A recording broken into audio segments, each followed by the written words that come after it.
Amén, gloria a Dios.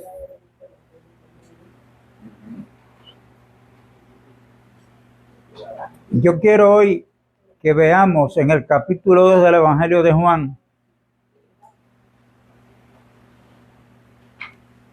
donde se ha escuchado muchas predicaciones sobre lo que sucedió ahí en las bodas de Caná de Galilea. Yo tengo una Biblia Reina Valera de estudio del 1960 que hay unas notas de 2 páginas completas donde hay una defensa sobre el vino. Ustedes saben que Cristo en esas bodas convirtió el agua en vino. Y le están dando el centro de lo que sucedió ahí al vino.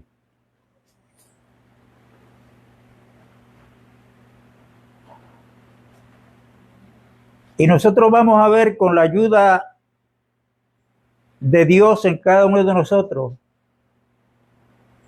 ver que hay ahí algo que tenemos y debemos de ver mucho más profundo. Porque el centro de lo que sucede ahí para Cristo no es el vino, pero lo vamos a ir a ver poco a poco. Poco a poco. Entendiendo que Jesucristo había dicho que había un vino nuevo, pero que ese vino nuevo no se podía echar en odres viejos. Y uno cuando oye esa palabra odre, pues piensa en lo que es un odre, literal. Pero Jesucristo está hablando de que hay un viejo pacto y hay un nuevo pacto. El ministerio de Jesucristo, como yo lo he dicho muchas veces para aquellos que estudian la Biblia, que yo entiendo que sean todos ustedes, tiene 2 pactos, el viejo pacto y el nuevo pacto. Y hay que tener mucho cuidado porque muchos dicen, bueno, si la Biblia lo dice, yo lo creo. Y ese es un comentario que parece bueno. Pero, por ejemplo, al que le traiga ese comentario, usted dígale, bueno, la Biblia habla de que Dios mandó a Abraham y a sus siervos y a todos los varones que él tenía para que se circuncidara. Eso es bíblico. Entonces uno tiene que tener cuidado que uno está leyendo que lo que está en la Biblia, bueno, pues porque está escrito, son 66 libros. Pero cuando uno estudia la Biblia, usted tiene que tener cuidado, y yo. ¿Estamos estudiando el viejo pacto o el nuevo pacto? Si yo estoy estudiando el viejo pacto, pues entonces yo tengo que buscar que en Hebreos capítulo 10 dice que aquello que fue escrito en el viejo pacto era la sombra de la realidad. La realidad, ¿dónde yo la consigo? Pues en el nuevo pacto. Lo que Pedro dice, que nosotros debemos estar confirmados en la verdad presente. ¿Cuál es la verdad presente? La verdad presente es el nuevo pacto, donde Cristo ratificó ese nuevo pacto con su sangre preciosa. Y que para los herederos de ese nuevo pacto, como cualquier otro pacto, a un pacto terrenal que haga un hombre, para que los herederos puedan disfrutar de la herencia que hay en ese pacto, el testador tiene que haber muerto. ¿Ok? Cuando el que hizo el testamento murió, ahora los herederos a los cuales tienen derecho a lo que el testador dejó, ya ahora pueden averiguar qué le dejó el testador para disfrutarlo porque un testamento se confirma y se le da validez con la muerte del testador. Jesucristo es el único que muere para que el nuevo pacto tenga vigencia y que nosotros los herederos seamos diligentes en buscar qué es lo que hay en ese nuevo pacto para disfrutarlo, para creerlo por fe. Pero Cristo es el único que ha muerto para que el testamento, el pacto, tenga validez para los herederos. Y no solamente que Él murió, sino que al tercer día resucitó. Y Él está vivo y Él está pendiente porque Él mismo es el albacea de ese pacto. O sea, Él está pendiente para que ese pacto se cumpla tal y como Él lo dejó. Y todo esto tenemos que entenderlo para cuando leemos el nuevo pacto y lo que hay en el nuevo pacto, entendamos que el que dejó el pacto vive. Y por cuanto Él vive, nosotros vivimos también, porque Él es nuestra vida. ¿Ok? Y la vida que Él trajo no es para que la disfrutemos cuando Él regrese, cuando estemos en la nueva Jerusalén, sino que la nueva vida que es Cristo en nosotros es para que sea hecha una realidad en cada uno de nosotros. ¿Ok? Así es que en el viejo pacto, donde ese pacto lo da Dios a Moisés en el monte Sinaí, yo he escuchado decir a los que saben que eran 613 mandamientos. Pero además de eso, con el tiempo, se levanta un grupo de judíos que le llaman los ancianos, donde crearon fuera de la ley unas tradiciones,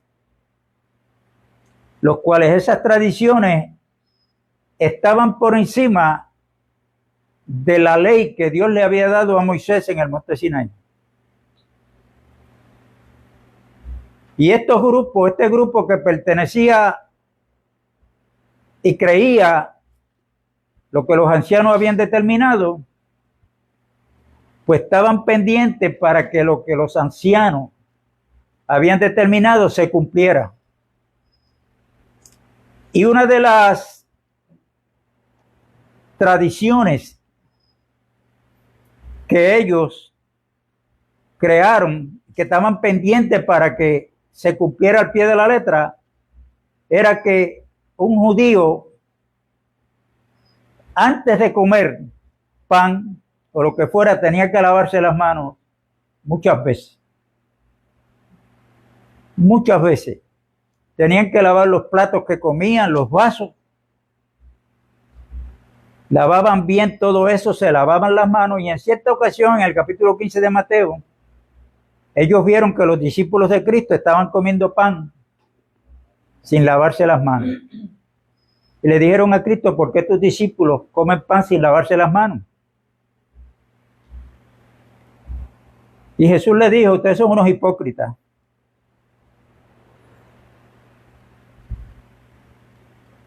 Porque ellos estaban pendientes de algo exterior en ellos, pero Jesucristo estaba viendo lo que había en el corazón de ellos.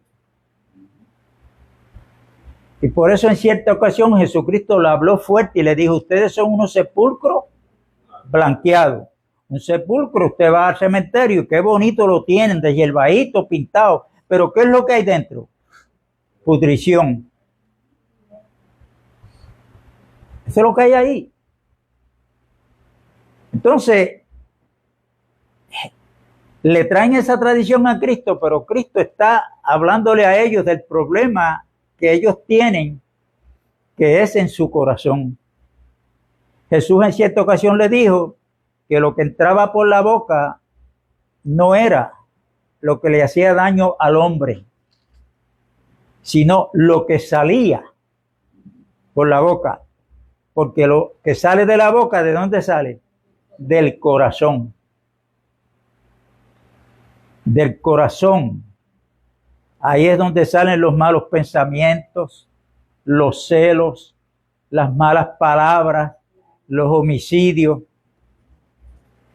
Todo lo que quebranta la ley de Dios sale del corazón del hombre. Por eso, Dios, a través del profeta Ezequiel, hay una promesa en el capítulo 36, donde él prometió poner en el hombre una nueva mente y un corazón nuevo. ¿Ok? Pablo en 1 Corintios dice que el que esté en el mundo, que no se ha convertido a Cristo, no puede entender las cosas que son del Espíritu. Pablo dice, pero nosotros, o sea, los creyentes, no hemos recibido el Espíritu que viene del mundo, sino el Espíritu que viene de Dios, el cual es el que conoce todo lo de Dios. Entonces el Espíritu Santo nos lo va a revelar si nosotros pasamos a ser colaboradores. No es que nos vamos a cruzar de brazos, pero sí vamos a desear que la revelación de Cristo en nuestras vidas se dé. ¿Cómo? Bueno, pues yo dedico tiempo al estudio de la Biblia, a la oración. Si usted se mete en su cuarto, no como los escribas y fariseos que les gustaba orar en las plazas para ser visto por los demás. Si usted se mete en su cuarto y derrama su corazón delante de Dios, Dios lo va a recompensar en público.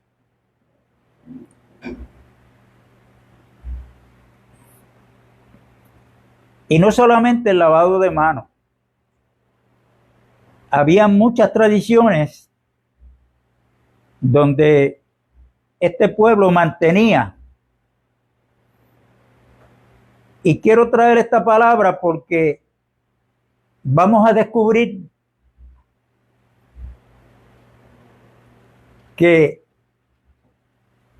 lamentablemente del cuarto siglo en adelante la iglesia comenzó a recibir y a practicar tradiciones de los hombres y no conforme a la palabra de Cristo. Y Cristo fue claro en Mateo 28 cuando le dijo a los discípulos, versos 18, 19 y 20, toda potestad me es dada en el cielo y en la tierra. Por tanto, vayan y hagan discípulos a todas las naciones. Pero el verso 20 hay que leerlo también. Enseñándoles que guarden todas las cosas que yo os he mandado. Y he aquí que yo estaré con ustedes hasta el fin. Por eso el apóstol Pablo, cuando le escribe a Timoteo en su segunda carta, en el capítulo 6, dice que si alguno no se conforma a las sanas palabras de nuestro Señor Jesucristo y a la doctrina que es conforme a la piedad, está envanecido y nada sabe. Delira acerca de cuestiones necias, de las cuales nacen envidia, pleito, blasfemia, malas sospechas de hombres corruptos, privados de la verdad, que tienen la verdad como fuente de ganancia. Pablo le dijo a Timoteo, apártate de los tales, porque gran ganancia es la piedad si se toma con contentamiento. Y todos aquí sabemos que se está predicando un evangelio distorsionado, que es el evangelio de las ofertas, de la superfe.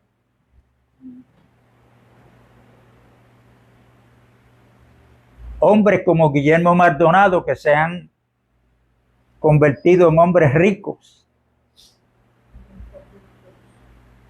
porque él tuerce las escrituras y los que están ahí le creen. Cash Luna, y hay muchos, y en Dorado hay uno de ellos, un hombre rico que es pastor ahí en esa congregación donde estaba la hermana Lucy perseverando. Y hay muchos a nivel mundial. que tuercen las escrituras para su propia perdición. Recordando que esto es bien importante, que en el viejo pacto Dios le promete bendiciones al pueblo de Israel, pero era una promesa si ellos le daban cumplimiento a lo que Dios le había mandado que hicieran. Y esas bendiciones eran materiales, de acá terrenales. Las bendiciones que Dios tiene para la iglesia están en Cristo Jesús, que son bendiciones celestiales, son eternas. Por eso en Efesios capítulo 1 y verso 3, no le pida a Dios en oración que lo bendiga si usted ha nacido de nuevo. Coge el consejo de Pablo cuando escribe a los colosenses, que permanezcamos en la oración, velando en ella con acción de gracia. ¿Qué quiere decir eso? Bueno, pues cuando yo voy ante la presencia de Dios, yo no le voy a pedir a Dios que me bendiga. ¿Sabe por qué? Porque en Efesios capítulo 1 y verso 3 dice que Dios nos bendijo. Eso está en pasado. Con toda bendición espiritual en los lugares celestiales en Cristo Jesús. Ahora, no trate de buscar una bendición de Dios fuera de Cristo. Porque la Biblia es clara, es en Cristo Jesús. Entonces, ¿qué hago yo en la oración de Dios? Gracias, Padre. Porque tú me has bendecido ya en Cristo Jesús con toda bendición espiritual. Mire, Dios lo puede prosperar materialmente, yo no digo que no, pero esas son añadiduras. Con las añadiduras hay que tener cuenta. Hay que tener cuenta. ¿Por qué? Porque pasamos los creyentes a ser administradores de unas cosas que tenemos. Entonces Dios nos hace ver, eso tú lo tienes porque lo recibiste, eso no es tuyo. Él no nos lo quita, pero nos hace mayordomo. ¿Qué es un mayordomo? Uno que administra los bienes de otros. Esas son riquezas injustas. El carro, el dinero, la ropa, la casa. Las bendiciones justas, las que tienen valor para Dios, son las que Él nos ha dado en Cristo Jesús. Ahora, quiero ir a la Biblia en el capítulo 9 del profeta Isaías. Este profeta, llamado Isaías, habló aproximadamente 700 años antes de que Cristo viniera. Y aquí en el capítulo 9 vamos a ver algo que Dios habla a través del profeta, que tiene cumplimiento en lo que vamos a leer en el capítulo 2 del Evangelio de Juan, que es en las bodas de Caná. ¿Ok? Mas no habrá siempre oscuridad para el que está ahora en angustia, tal como la aflicción que le vino en el tiempo que livianamente tocaron la primera vez a la tierra de Zabulón y a la tierra de Neftalí. Pues al fin llenará de gloria el camino del mar de aquel lado del Jordán, en Galilea de los gentiles. El pueblo que andaba en tiniebla vio gran luz. Los que moraban en tierra de sombra de muerte, luz resplandeció sobre ellos. Ustedes saben que cuando Andrés, el hermano de Pedro, vino donde Natanael y le dijo: hemos encontrado al Cristo, al Mesías que habló Moisés. ¿Qué le dijo Natanael? De Nazaret puede salir algo bueno. El mismo concepto que tenían de ese pueblo de Nazaret era el mismo que tenían de Galilea. Los judíos que estaban en el centro religioso, que era en Jerusalén, pues para los ortodoxos Galilea era un pueblo que no tenía ningún valor. Y los que vivían allí menos, porque eran gentiles. Habían judíos también, pero la mayor parte eran gentiles. Pero fíjense que después de esto vamos a ver el cumplimiento de esa palabra.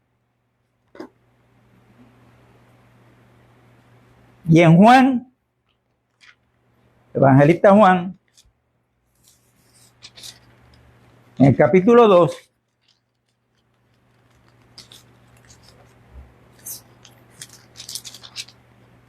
dice en el capítulo 2 y verso 1, vamos a ver unos detalles que no podemos pasar por alto. Yo voy a leer corrido y luego volvemos atrás. ¿Ok? Al tercer día se hicieron unas bodas en Caná de Galilea. A las bodas, Jesús y sus discípulos. Y fueron también invitados, el verso 2. Y fueron también invitados a las bodas Jesús y sus discípulos. Y faltando el vino, la madre de Jesús le dijo, ¿no tienen vino?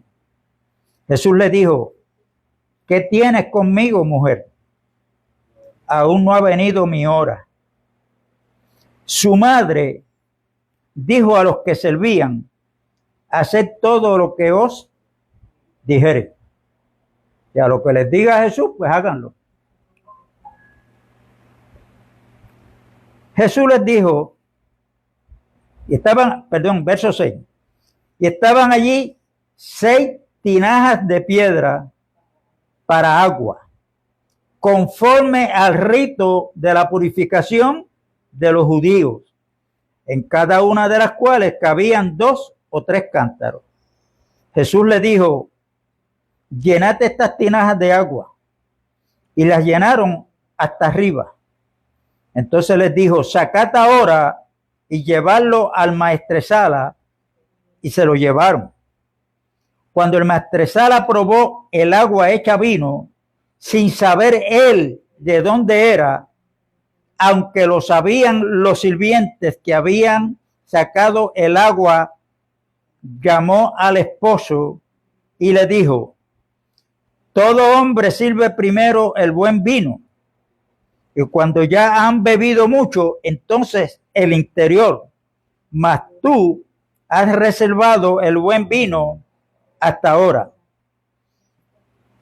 Escuchen bien, verso 11. Este principio de señales hizo Jesús en Caná de Galilea y manifestó su gloria, y sus discípulos creyeron en él.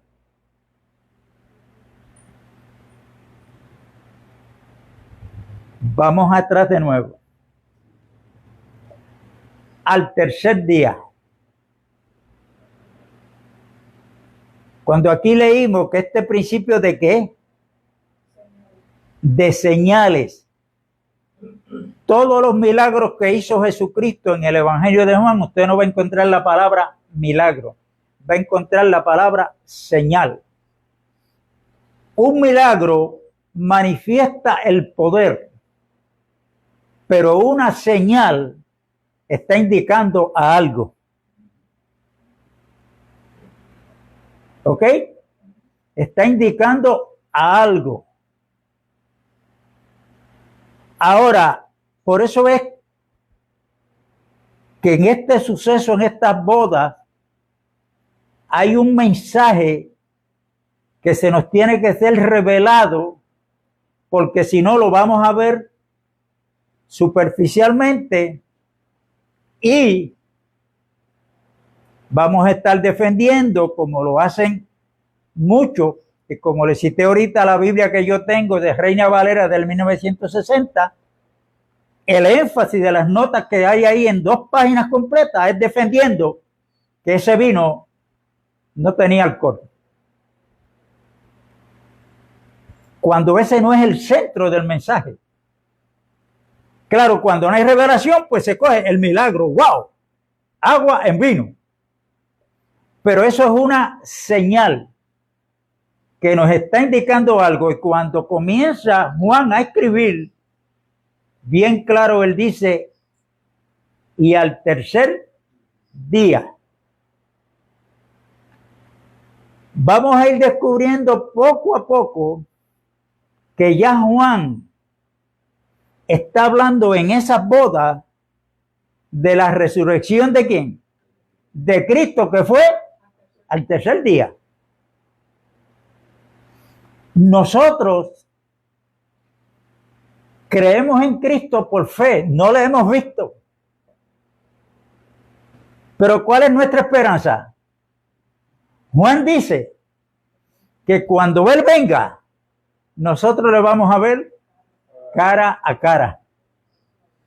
Y seremos como Él es, porque le vamos a ver cara a cara. Ahora, dígame usted si el gozo que nosotros tenemos ahora va a ser igual que cuando veamos a Cristo cara a cara.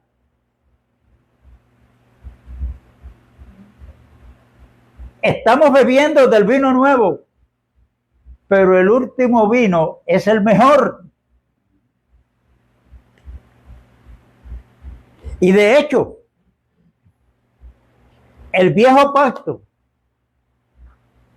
Jesús está hablando, cuando habla de los odres, que el vino nuevo es para ser echado en odres nuevos, no en odres viejos. ¿Qué es lo que quiere decir eso? Jesucristo está hablando de los odres viejos como el viejo pacto, como aquellos que practicaban y vivían bajo el viejo pacto, los judíos. Si Cristo, como el vino nuevo y la enseñanza que Él trajo, la echa dentro de estos que son odres viejos, cuando el vino nuevo comienza a fermentar, el odre no lo va a soportar y va a ¿qué? Se va a explotar y se va a perder el odre y el vino. Por eso el vino nuevo hay que echarlo en odre nuevo, en hombres y mujeres que hemos nacido de nuevo. Se tiene que quedar claro, ¿ok? Que hemos nacido de nuevo. Ahora ahí comenzamos a recibir todo lo que Dios tiene para nosotros, para dárnoslo por revelación. Por eso esa oración de Efesios capítulo 1 debemos hacerla nuestra. Padre, alumbra los ojos de nuestro entendimiento para que podamos ver y entender por la revelación del Espíritu Santo a la esperanza que tú nos has llamado. Orando los unos por los otros. Porque esto no es para individuos, como muchos se creen en el sistema religioso, que tienen como un nivel de espiritualidad y se creen que los pastores son los que reciben la revelación y no se han dado cuenta que el que Dios ha llamado a pastor es una función dentro del cuerpo de Cristo. Es parte del mismo cuerpo. Y que esa función no es para que la iglesia le sirva, sino para que él sirva a los demás. Pero la religión ha cambiado eso. La religión ha cambiado eso. ¿Ok? Entonces, lo que no podemos olvidar es lo que leímos, o que yo se lo dije en Mateo 28, donde Jesucristo lo que manda hacer, la orden que da es hacer ¿qué? Discípulos. Usted no va a encontrar en el nuevo pacto que Jesús mandó a hacer buenos católicos, ni buenos pentecostales, ni buenos testigos de Jehová, ni buenos adventistas. Nada de eso usted lo va a encontrar. Son discípulos. Y ya hemos hablado aquí de lo que le voy a decir ahora, que está en Hechos capítulo 15. Los discípulos no se presentaban como cristianos. Ellos se presentaban y actuaban como discípulos de Cristo. En el capítulo 15 del libro de los Hechos fue en Antioquía que por primera vez los de afuera le llamaron cristianos a los discípulos. No es que ellos se identificaron. Nuestra identificación es que somos discípulos de Cristo Jesús. Él es nuestro maestro. Lo que pasa es que él, en su naturaleza, estaban los 5 ministerios que habla Efesios 4. Cristo fue pastor, fue apóstol, profeta, evangelista maestro y pastor. 5 dedos de las manos. Esos 5 dedos de las manos están al servicio ¿de qué? De todo el cuerpo. Y si usted lee Efesios 4, verso 11 en adelante, usted va a ver que Jesús dio como regalo a la iglesia esas 5 funciones, esos 5 regalos de hombres capacitados, competentes del nuevo pacto, aunque la competencia venía de Dios, no de ellos, con el propósito de que ellos enseñen a la iglesia para que todos como cuerpo nos demos para el único ministerio que debemos darnos, que es para la edificación. Para la edificación. O sea, que cada uno de nosotros, los que hemos nacido de nuevo, Dios nos ha dado una capacidad para funcionar en el cuerpo. Ninguno estamos llamados a identificarnos como más que los demás. Porque todos nos necesitamos. Lo que yo puedo hacer, tal vez usted no lo haga, pero en el cuerpo lo que usted haga, tal vez yo no lo puedo hacer. Eso Pablo lo explica bien claro cuando coge la analogía de nuestro cuerpo físico para hablar de la iglesia como cuerpo de Cristo. Todos tenemos una función en el cuerpo. Lo que tenemos que pedirle a Dios en oración, Señor, ¿en qué parte del cuerpo tú me tienes funcionando? Pero tenga cuidado, porque el que no tiene la visión de cuerpo en el sistema religioso, aunque usted venga, coja la escoba y baja a la iglesia, como ellos le llaman, usted está funcionando ahí. Eso no es, hermano. Esos son disparates. Esos son disparates. ¿Ok?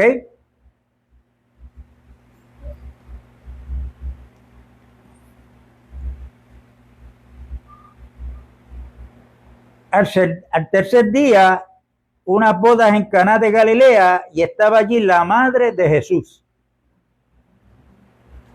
Esa era María. Y fueron también invitados a la boda y sus discípulos. Y faltando el vino, la madre de Jesús le dijo, no tienen vino. Ese versículo bíblico lo cogió Roma católica y lo tiene como base, como fundamento para probar a los indoctos que María puede interceder cuando nosotros le pedimos y ella va donde Cristo. Y esta escritura la cogen para eso. Ahora vamos a analizar con cuidado. ¿Ah? María no le dijo, se le acabó el vino, mira a ver lo que tú puedes hacer. Ella le presentó el problema. Ahora, miren la contestación de él. Verso 4, Jesús le dijo, ¿qué tienes conmigo, mujer? No le dijo madre. La palabra mujer para los judíos, cuando se referían a una dama, decían mujer, eso era como una demostración de respeto. No es una palabra despectiva. Le dijo, mujer, ¿qué tienes conmigo? Aún no ha venido mi hora. ¿Qué es lo que le está queriendo decir Cristo a María y a nosotros en el día de hoy? Cristo le está queriendo decir a María, mira mujer, en la forma en que tú actúas y tienes en la mente, yo no actúo así. Yo no actúo por peticiones de nadie. Yo actúo conforme a la voluntad de mi Padre.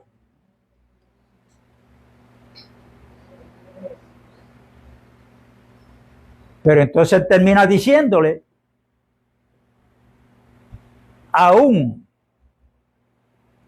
no ha venido mi hora. ¿Ok? Aún no ha venido mi hora. Si usted sigue rastreando esa palabra en el Evangelio de Juan, usted va a encontrar que en un momento dado querían coger preso a Cristo para matarlo, para llevarlo ante los... Pero dice que él pasó por el medio de todos ellos y no lo cogieron porque no había llegado su hora. ¿De qué hora es la que está hablando Cristo ahí a María? Cuando usted sigue rastreando esa palabra, usted va a ver en el Evangelio de Juan, que es el único que menciona esto, el que trae esta narrativa, es que cuando a Cristo lo van a coger preso, no porque tenían poder sobre él, sino porque voluntariamente, como él lo había dicho, a mí nadie me quita la vida, por esto me llama el Padre, porque yo la pongo de mí mismo, tengo poder para ponerla, pero tengo poder para volverla a tomar. Sí, Cristo desde el inicio de su ministerio ahí en Caná de Galilea ya está hablando y está señalando con lo que él hacía ahí que la hora de él era cuando llegara a la cruz. Porque cuando se estaba llegando el momento de cogerlo, ¿qué fue lo que él dijo? Mi hora ha llegado. De lo contrario era, mi hora no ha llegado. ¿Por qué? Porque Cristo sabía que él tenía poder no para resucitar solamente a Lázaro. Él tenía poder para resucitar a todos los que habían muerto. Él tenía poder para sanar a todos los leprosos. Pero él sabía que con eso no era que él ganaba la redención del hombre que estaba bajo maldición y estaba en pecado. Claro, éramos toda la humanidad, porque estábamos en Adán. Y el hombre que está en Adán, no importa que no beba, que no fume, que no sea adúltero, que no hable malo, que esté dispuesto a dar su comida para el que la necesite. Pero si está en Adán, para Dios está muerto. Y esto lo tenemos que entender, que cuando Dios creó a Adán hizo un hombre corporativo. O sea, Dios veía en Adán a toda la humanidad que iba a poblar la tierra. Por eso tenemos que aprender ahora que Dios nos sacó de Adán y nos puso ¿dónde? En Cristo Jesús. Un hombre corporativo. Como dice en Efesios capítulo 2, que Cristo en la cruz de ambos pueblos, judíos y gentiles, hizo un solo y nuevo hombre, donde él es la cabeza.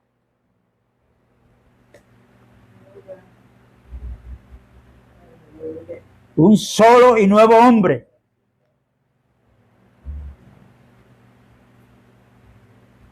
Tal vez usted todavía y yo nos veamos, bueno, pues, no lo tengo claro, pero esto tenemos que repetirlo hasta que sea una realidad en cada uno de nosotros. Que podamos decir, lo veo, como los caminantes de Emaús, discípulos de Cristo. Cristo, después que resucita, se le acerca y ellos iban hablando de lo que había pasado. Y le preguntan, ¿por qué están tristes ustedes? Sus corazones. Ah, eres tú el único forastero que no sabe lo que pasó. ¿Qué pasó? ¿No entendían por qué? Porque todo le estaba vedado todavía. Después que Cristo resucita es que viene la revelación. Dice que Cristo comenzó desde Moisés, le abrió las escrituras y no fue que Cristo le dijo que abran la Biblia. No. Cristo comenzó a traerle la palabra escrita por revelación a ellos. Y comenzó a explicarle todo lo que hablaba Moisés, los salmos y los profetas. Y eso es lo que cada uno de nosotros necesitamos. Señor, alúmbranos, porque tú eres la luz del mundo. Galilea de los gentiles estaba viviendo en sombra de muerte, en tiniebla, pero llegó la gran luz donde ellos.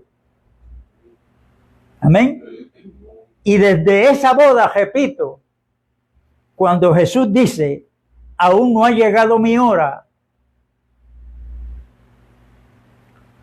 Él está señalando a lo que Él le va a pasar en la cruz. Y allí es que Él tiene que ir para poder pagar el precio por la redención de la humanidad. Las bodas judías no se dan como las que damos nosotros aquí en Puerto Rico. Aquí hay un novio y está la novia y ponen la fecha para casarse, pero son novios ya. Después que se casan es que ella pasa a ser la esposa de él. Y ahí ella va a comenzar a averiguar de verdad qué es lo que él tiene para mantenerla a ella, a esa esposa. En la boda judía, el padre del novio lo mandaba a que tenía que pagar primero un dote. Eso está ilustrado cuando Abraham mandó a buscar la novia para su hijo Isaac. ¿Qué fue lo que le mandó? El siervo de Abraham no fue con las manos vacías. ¿Ok? Jesucristo es el novio, pero Juan el Bautista lo trata como el esposo. Y Juan se presenta como el amigo del esposo. Ahí hay que tener cuidado.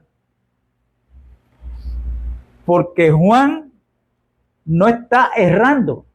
Juan está hablando la verdad. Este que está aquí es el esposo. ¿Pero el esposo de quién? ¿Cómo se presentaba Dios en el viejo pacto para el pueblo de Israel? Una de las formas en que se presentaba es que él era el esposo.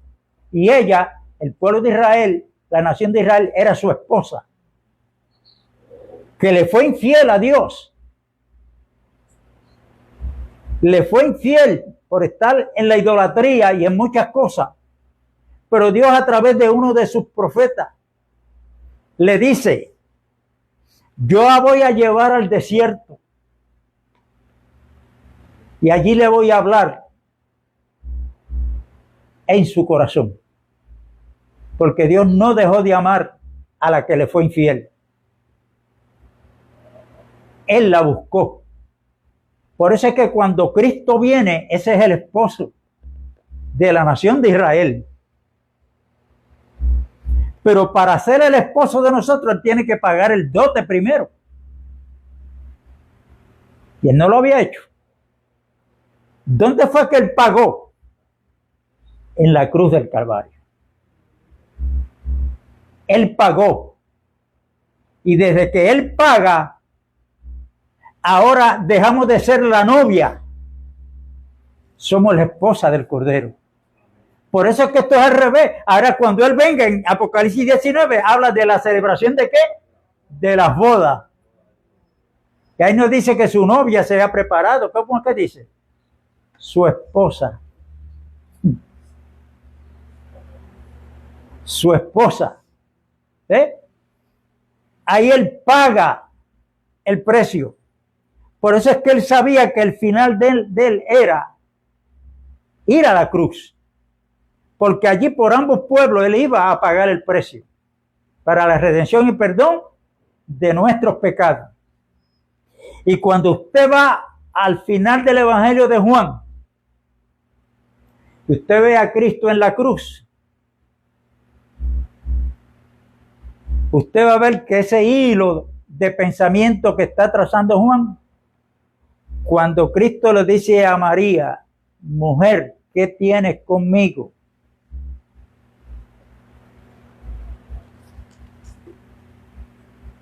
Esa palabra usted la va a encontrar de nuevo cuando Cristo esté en la cruz, antes de morir. Dice Juan que allí estaba él, Juan, y al lado tenía ¿a quién? A María. Y cuando Cristo la ve, repite la misma palabra. Mujer, ahí tienes a tu hijo. Era Juan. Hijo, ahí tienes a tu madre. ¿Por qué sucedió eso? Bueno, se cree que José, cuando Cristo muere, había muerto. María quedó viuda. Y Cristo, antes de morir, se la deja encargada a Juan. Y dice la Biblia que Juan, desde ese momento, la tuvo en su casa. Pero la palabra que yo quiero que veamos es esa palabra mujer. Comenzó en las bodas de Caná, de Galilea. Terminó la misma palabra en la cruz.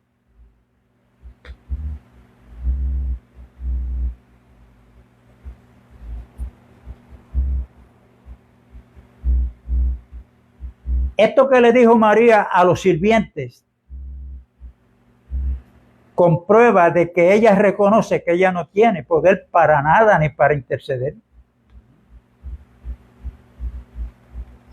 Ella le dijo, verso 5, su madre dijo a los que servían, haced todo lo que os dijera, o sea, lo que él les diga, háganlo. Hasta ahí llegó ella. Y dicen que estaba allí, verso 6, estaban allí 6 tinajas de piedra para agua, conforme al rito de la purificación de los judíos, en cada una de las cuales cabían 2 o 3 cántaros, tal vez 300 litros, 400 litros. Ahí no lo dice, ahí dice lo que dice. Y ahí tenemos que detenernos. Esas no eran tinajas cualquiera. La Biblia dice que eran tinajas, eran 6. Y que era para el uso de la tradición que tenían los judíos de echarle agua para ellos purificarse. Según ellos, esa agua los limpiaba por fuera.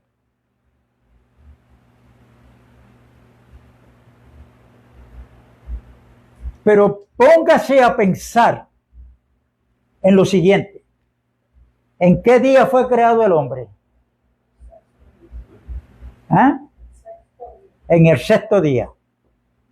Y ahí comenzamos a ver algo. En el 6º día.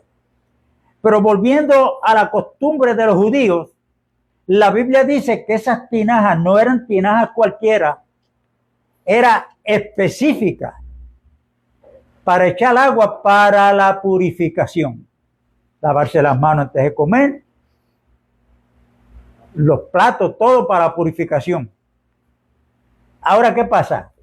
Que esas tinajas se vaciaban, pero tenían que volver a llenarlas, porque esa purificación era simplemente algo mental de ellos, que esa agua no los purificaba.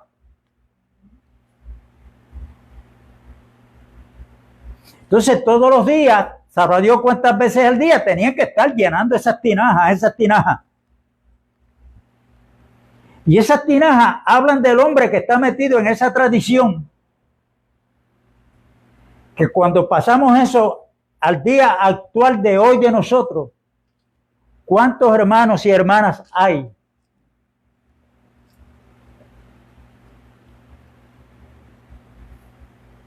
Hermanos, hay que orar más. Hermano, hay que entrar en ayuno. Hermano, hay que leer más la Biblia. ¿Por qué? Porque la religión nos hace ver que estamos incompletos,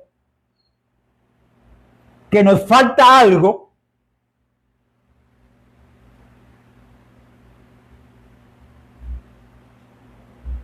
Y como me falta algo, yo tengo que hacer algo para que ese algo me llegue. Ese algo que me falta me llegue. Pero que mientras yo me doy en los rituales que hay en el sistema religioso, mientras estamos en ese ritual, en ese momento nos gozamos, pero cuando salimos nos damos cuenta que seguimos vacíos. ¿Por qué? Porque nuestra fe es una fe que está girando alrededor de todo aquello que nosotros podamos hacer. Y no en lo que hizo otro por nosotros, que se llama Jesucristo. Y yo no estoy diciendo que no hay que orar. Yo no estoy diciendo que no hay que leer la Biblia. Pero aquí tenemos que tener cuidado, porque lo que es nacido de la carne, y eso no lo digo yo, lo dice Pablo en Romanos 8, lo que es nacido de la carne, carne es. Yo puedo hacerme un adicto a la escritura, porque yo en la carne me estoy adaptando a leer la Biblia. Hay que leerla, pues yo la leo. Pero no es lo mismo yo ir a estudiar la Biblia cuando el Espíritu Santo me guía. Porque en Romanos capítulo 8 dice que los que son guiados por el Espíritu, los tales son los hijos de Dios.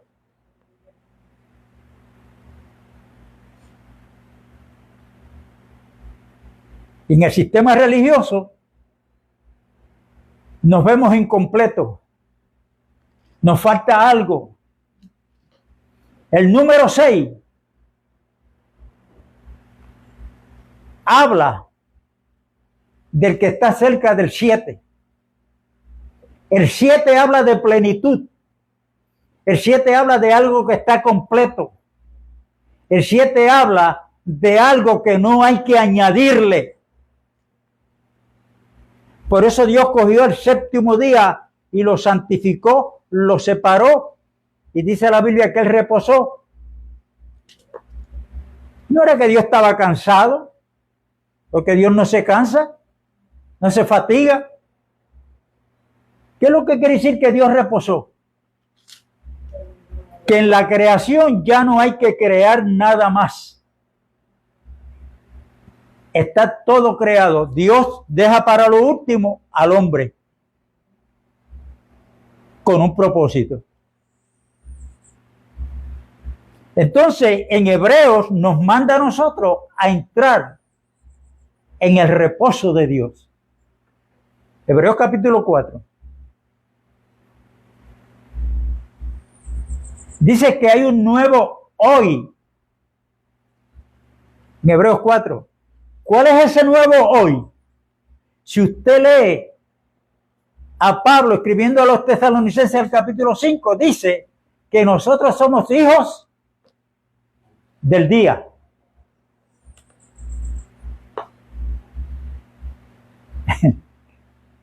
Somos hijos del día. ¿Y quién es ese día? Bueno, Pablo dice en los Colosenses que Cristo es el todo en todo. Quiere decir que nosotros estamos en el séptimo día, que es Cristo, que es el reposo que Dios nos ha dado. Y cuando estamos en Cristo, mire, cuando Adán, Dios sopló en el aliento de vida, a Adán no le quedó otro remedio que reposar en lo que ya Dios le tenía. Ahora, cuando un pecador viene a Cristo, y comienza a descubrir todo lo que Cristo hizo por él, no nos queda de otra que reposar en todo lo que ha hecho Cristo para bien nuestro. Y para estar más seguro, dejamos de estar en el día 6. Estamos en el 7. En el reposo de Dios, en ese nuevo hoy. Y si creemos lo que dice la Biblia, Vamos a ir a Colosenses capítulo 2.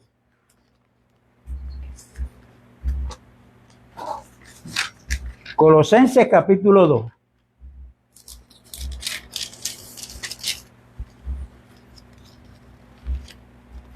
Estamos en vivo. Dios bendiga a los hermanos que se están conectando, los que se van a conectar.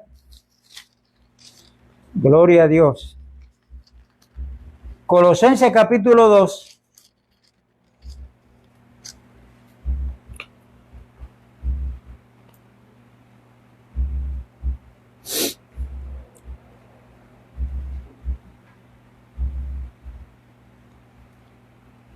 Y verso 8. Mirad que nadie os engañe por medio de filosofías y huecas sutilezas, según las tradiciones de los hombres, conforme a los rudimentos del mundo y no según Cristo. Porque en Él, o sea, en Cristo, habita corporalmente toda la plenitud de la deidad. O sea, todo lo que es Dios, ¿dónde permanece? En Cristo. Ahora, lea con cuidado el verso 10. Eso le arranca ese verso 10, un amén. ¿Y vosotros estamos qué? Aleluya. ¿Estamos completos o nos falta algo? Pero es en Cristo. No es en lo que yo hago. Es en Cristo que estamos ¿qué?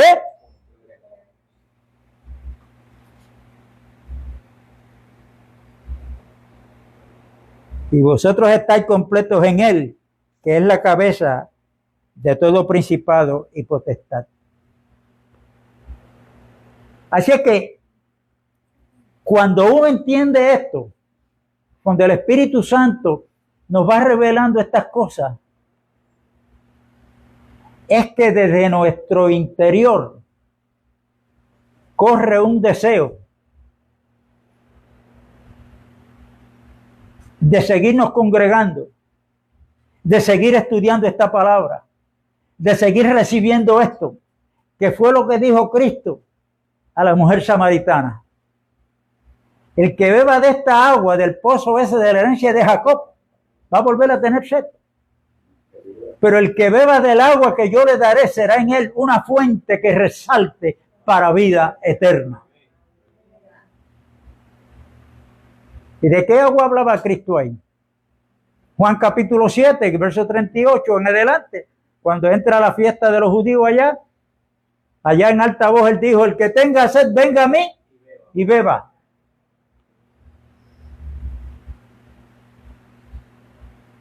Los invitó a beber, pero la Biblia dice, y esto decía del Espíritu Santo que habían de recibir los que creyesen en él, porque aún el Espíritu Santo no había venido, porque Cristo no había sido glorificado. Mire, cuando yo me convertí en el 76, yo me recuerdo de muchos retiros que se hacían con el propósito de que allí había un siervo de Dios que tenía la unción para orar y para que recibiéramos el Espíritu Santo.